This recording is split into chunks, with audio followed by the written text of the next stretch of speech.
Last week, Iowa Senator Chuck Grassley joined former President Donald Trump at a rally in the Hawkeye State. Grassley, who has criticized Trump in the past, accepted his endorsement before Trump repeated baseless claims that the 2020 election was rigged. As Trump remains coy on whether or not he plans to run in 2024, Grassley's embrace of the former president suggests his grip on the GOP remains stronger than ever.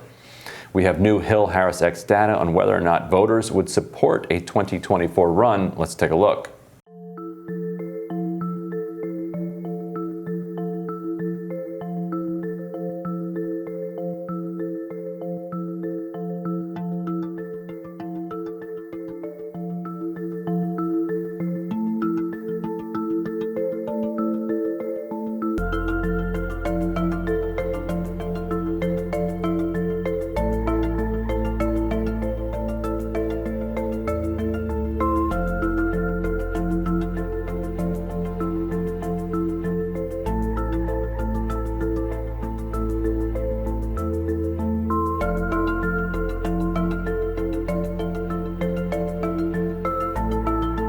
As we gather tonight, millions of Americans are realizing that Joe Biden and the radical left have brought our nation to the brink of ruin. There's never been anything like what has happened.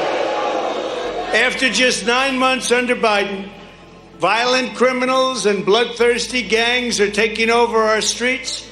Illegal aliens and deadly drug cartels are taking over our borders. Inflation is taking over our economy. China's taking over our jobs. The Taliban has taken over Afghanistan. Lunatic leftists are taking over our schools, and radical socialists are taking over our country. And we're not going to let that happen. We're not going to let that happen. The poll found voters are split on whether they would support Trump running in 2024, 47 to 53%. 77% of Republican voters, roughly 20% of Democrats, and 42% of independents approve of Trump jumping in the 2024 presidential contest. Robbie, what do you make of these numbers? I wonder if any Democrats said that, yes, we would like Donald Trump to get into the race, thinking that he would actually be a weaker opponent for Biden. Definitely. Yeah, than someone else, which I suspect is probably true. Yeah, the strongly approved number there.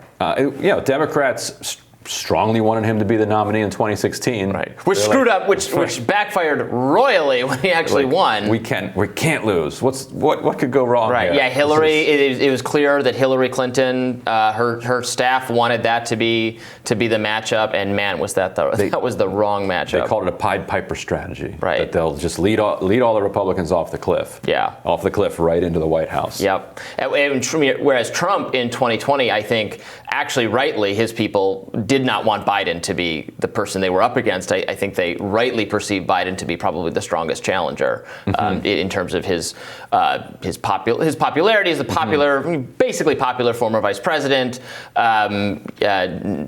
not glaring kind of weaknesses or not too extreme, etc. The whole lunch pail Joe thing can like chip away at, because this is a game, like politics, electoral politics is now a game of margins.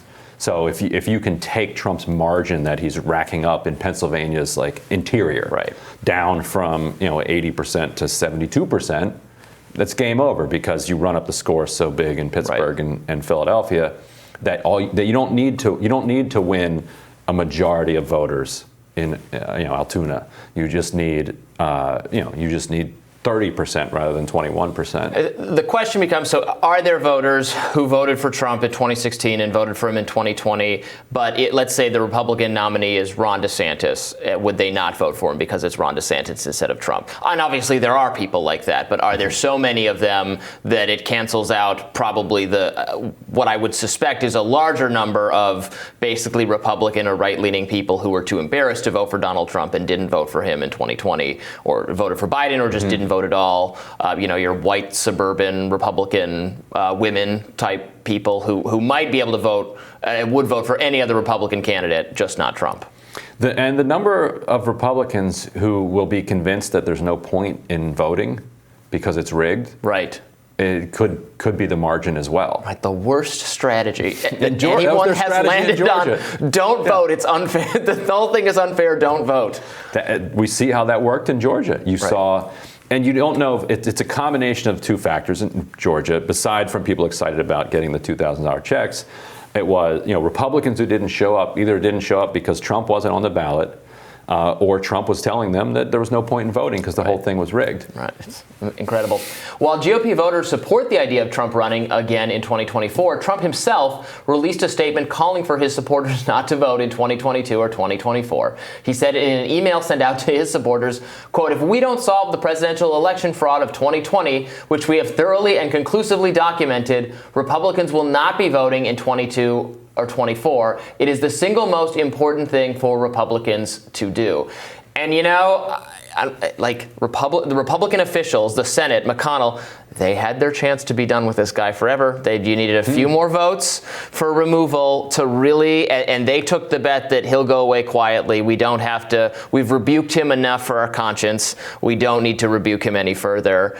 But of course he's not. He never will. He might, maybe he's going away, but not quietly. It was questionable whether he's going away at all. Certainly not quietly. Right. They may have recognized that they had a chance to do what would be better for the Republican Party in the long run. But individually, they probably each would have suffered or been more likely to suffer than not doing it. Prisoner's dilemma. So they're like, you know what? Screw the Republican Party. What's that Republican Party ever done for me? And so Trump there isn't exactly calling for people not to vote. He's warning them. If you don't fix 2020, then they won't vote. But you can't fix 2020. It's done. It's 2021. So I guess they're not going to vote.